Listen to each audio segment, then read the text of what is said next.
भगवान की जय। पवन सुत हनुमान महाराज की जय। आयसी उत्कट चिंता करिता तया कपे नाथा। श्री राम आठवला चित्ता बुद्धि दाता निज भक्ता। पांडुरंगा करू प्रथम नमन। दुसरे चरण संताचिया त्यांच्या कृपादाने कथेचा विस्तारो। बाबाजी सद्गुरुदास तुका ब्रह्मस्वरूप श्रोते हो ईश्वर स्वरूप माझ्या मात्या पित्या हो। श्री भावार्थ रामायणातील युद्धकांडातील 4थ्या अध्यायाची म्हणजे 46व्या अध्यायाची गोड कथा आपण ऐकत आहात। कथेचं अनुसंधान काय आहे, ओवी काय म्हणते। भगवान परमात्मा भक्ताला कुठलीच काळजी पडू देत नाही। का पडू देत नाही? पडता जडभारी दासी आटवा वाहरी मग तो होऊनी दिसीन। आड घाली सुदर्शन नामाच्या चिंतने 12 वाटा पळती विघ्ने। का? तुका म्हणे प्राण करा देवाशी अर्पण। ओवीचं चिंतन काय आहे? हनुमंतरायाला चिंता लागली आणि म्हणून त्यांनी हृदयामध्ये रामरयाला आठवलं आणि रामरयाने लगेच बुद्धीचा दात आहे काय प्रेरणा दिली, चालना दिली, चेतना दिली। ऐका म्हणतात, जो काया वाचा मनसी शरण गे श्री रामासी। हरी क्षणार्धे सोडवी त्यासी राम भक्तासी कृपाळो। आमच्या महाराजांनी विचारला मगाशी प्रश्न, भाव काय असतो? भाव म्हणजे काय द्यावं लागतं देवाला?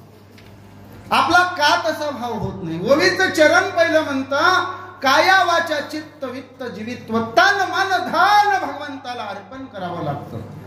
आणि मग भगवान परमात्मा निर्वाणी गोविंद असे मागे पुढे काहीच साकडे पडोने दी।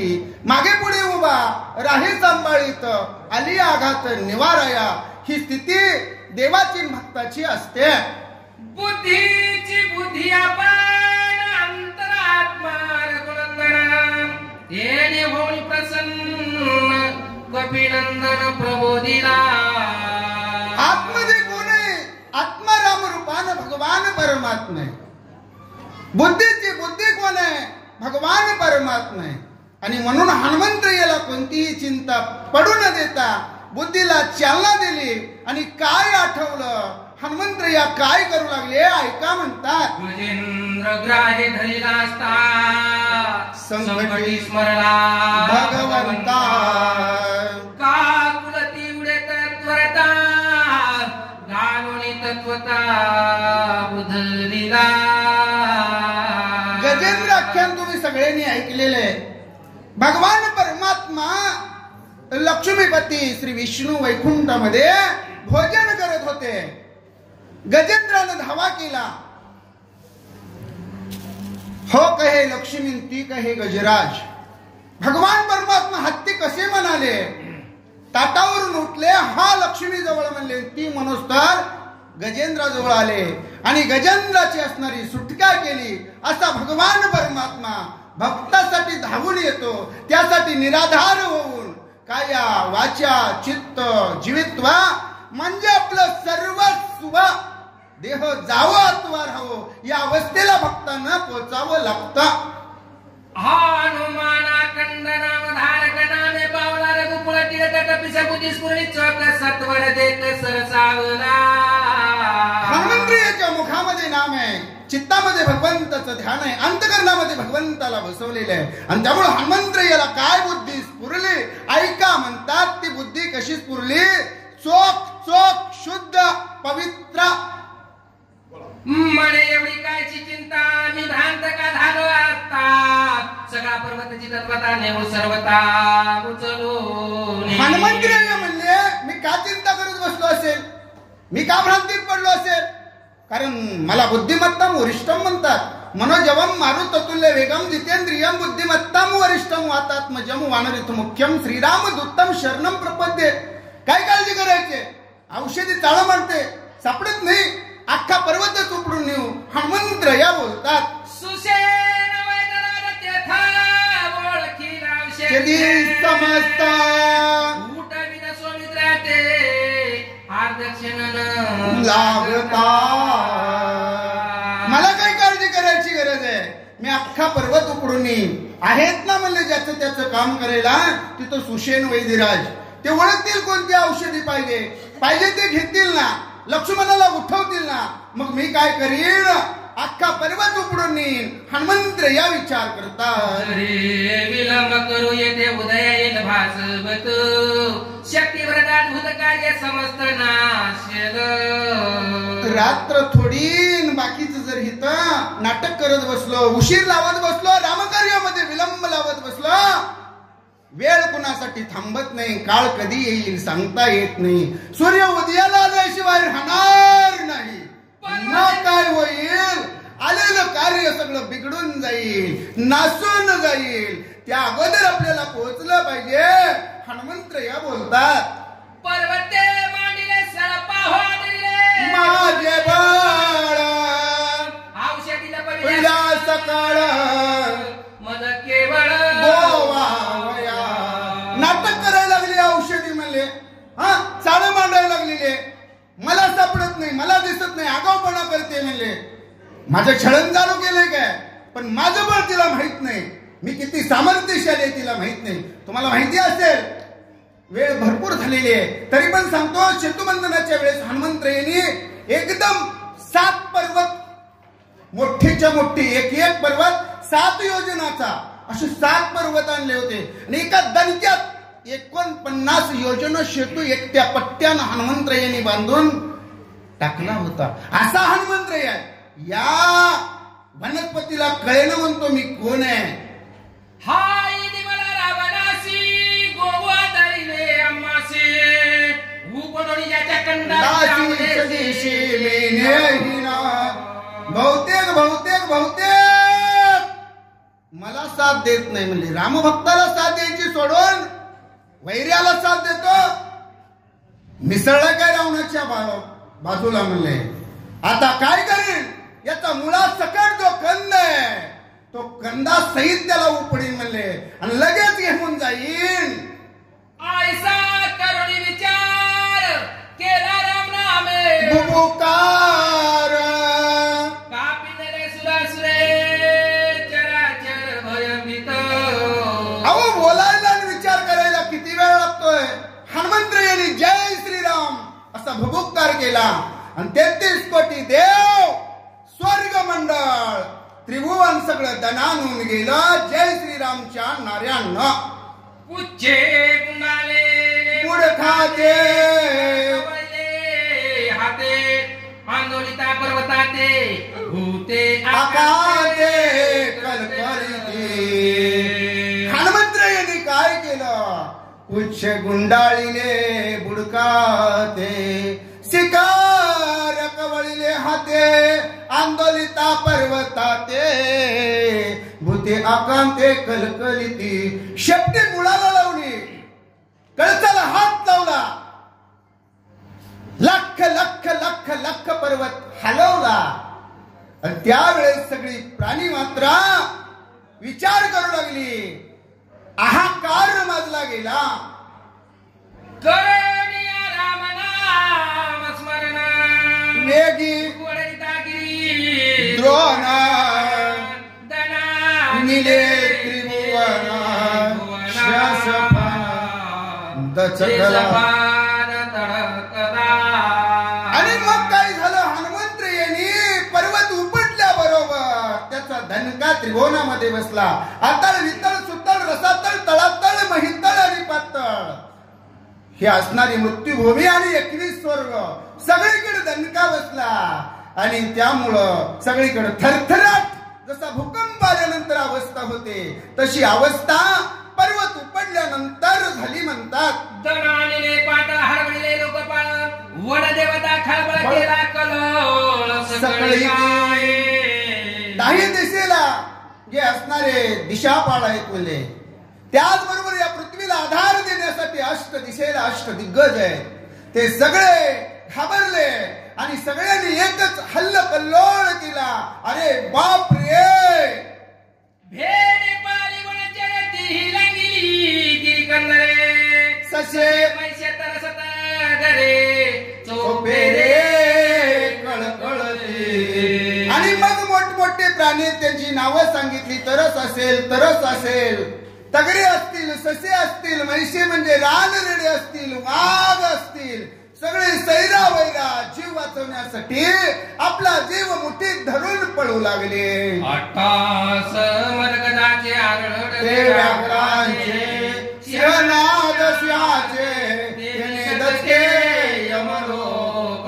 आणि सिंह आरडू लागले, वाघ मोठ्यानं किंकाळ्या ठोकू लागले आणि त्यामुळं यमलोक सुद्धा दचकला. आंदोलन्या दुर्मवली आकांतली भूते सगळी त्याही दाती तुळे धरली शरण आली कपीसे. सगळी असणारी झाडं मतानं म्हणजे आपोआप उपसून पडली गेली. पाकड्यांचा असणारा किलकिलाट सुरू झाला.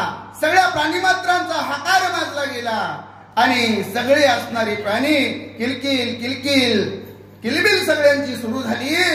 आता कसं करायचं, आपला जीव कसा वाचवायचा, काय मोठं संकट आलं, अशा प्रकारची अवस्था झाली म्हणतात. आणि त्यामुळं जो यमलोक आहे म्हणले तो यमलोक कैलासगिरी सुद्धा दचकला म्हणतात. दिशा लंगिल्या पक्षी कुळी सरपरी गाले पाताळे दिग्गजावै सरिताळे दात खिळी कृतांता. काही दिसेला पक्षी सैरा वैरा जीव वाचवण्यासाठी धावू लागले.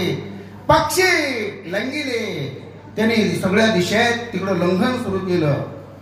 आणि मग कृतांत काळाची सुद्धा दातखिळी बसावी एवढी भीती, एवढा थरथराट, एवढा आवाज पर्वत उपटल्याचा. आणि जय श्रीराम, जय श्रीराम, जय श्रीराम या भगवंताच्या नामगजराचा झालाय. 10 योजने विस्तार पंचयोजने उंची थोर, ऐसा पर्वत सविस्तर कपिंद्र जाऊ पडिला. 10 योजने उंची विस्तार म्हणतात. 10 चोक 40 मगाही आलं होतं, 5 चोक 20 असा पर्वत हनुमंत्रींनी सत्वर ताबडतोब उपटला म्हणतात.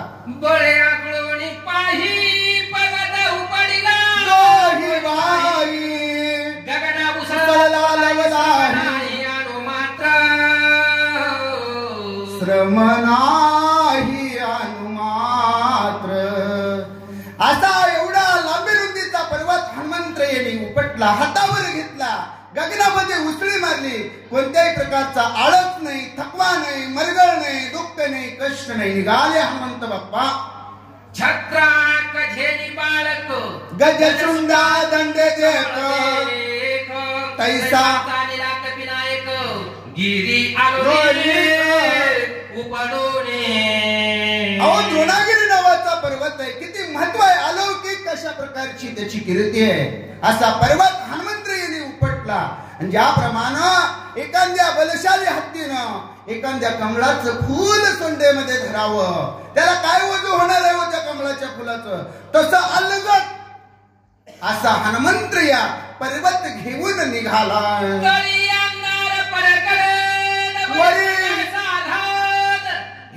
छायाती शुद्धा कोंदले भाऊजे.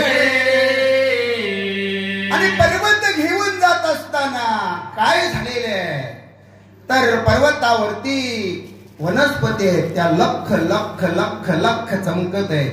त्यामुळे वरती प्रकाश आहे आणि त्या पर्वताच्या तळाखाली अंधार आहे.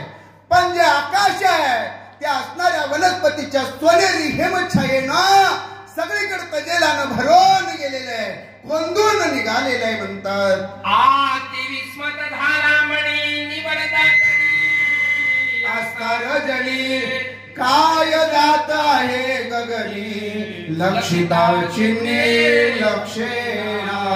हनुमंतरीने पर्वत घेतला, हनुमंतरीय निघाले.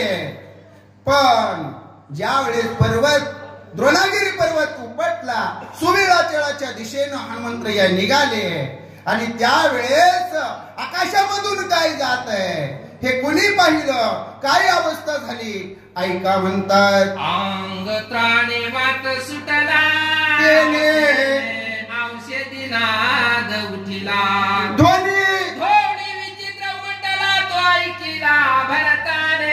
हनुमंत्री याचं उड्डाण कसं आहे म्हणजे सत्राने म्हणजे जलद गतीनं उड्डाण आहे आणि त्यामुळं हनुमंत्रयाच्या अंगाचा वारा सुटला, अंग त्राणी वात सुटला, त्याने औषधी नाद उठिला, ध्वनी विचित्र उमटला तो ऐकिला भरताने. वरून हनुमंत्रय निघालेले हनुमंत्रयाच्या अंगाचा वारा सुटला, त्या वाऱ्याचा आवाज सुई सुई सुई सुई सुई सुई करत होता आणि तो असणारा आवाज भरताने ऐकलाय. रामचंद्र भगवान इंद्र बैसला विमानी सगळे अप्सरा घेऊन क्रीडा करीत आहे गगनी भरतानं तत्वानं पाहिलं. कुणीही माणसानं तत्वाचा विचार करावा. सगळेच इथं गुणी वाचक आहेत, ज्ञानी सूचक आहेत, श्रोते मंडळ ही तशीच सुज्ञ आहात. त्याचबरोबर इंगळे महाराज, रसाळ महाराज, देशमुख महाराज, मोरे महाराज यांच्या योगानं आज सेवा करण्याची संधी मिळाली. आणि हे आमचे नेहमीचे सगळे सर, तमाचे सर असतील, गडदे सर असतील, परमेश्वर शिंदे महाराज यांचं ऋण खरंच भगवंताच्या या सेवेमध्ये माझ्या भाग्याला त्यांचं ऋण आलेलं आहे. आणि म्हणून मला ही सेवा माहिती झाली आणि इथं पंढरपूरवरून बीडमध्ये सेवा करण्याची संधी तुम्ही सगळ्यांनी दिली. मज पामराशी काय थोरपण पायीची वाहन पायी बरी, हे सांगत असताना ओवीचं चिंतन आहे का. इंद्र बैसला विमानी सवे अप्सरा घेऊनी क्रीडा करीत आहे गगनी लाज मने आशेना. हे ठिकाण भक्ती मार्गाचं ठिकाण आहे, भगवंताचं क्षेत्र आहे, परमात्माचं वातावरण आहे. आणि भरतानं तत्वानं पाहिलं, पण भरताला वाटलं आता विमानामध्ये बसणारा कोण आहे. एक तर राजा रावणाकडे विमान आहे, एक तर इंद्राकडे विमान आहे. इंद्र विमानामध्ये बसलेला असावा, बरोबर अप्सरा घेतलेल्या असाव्या आणि परमार्थाच्या क्षेत्रावर अप्सरा सहित फिरत असावा. याला लाज नाही असं भरत महाराज बोलतात. श्री विक्रम महाराज खुळे, वैजाळा तालुका पाटोदा व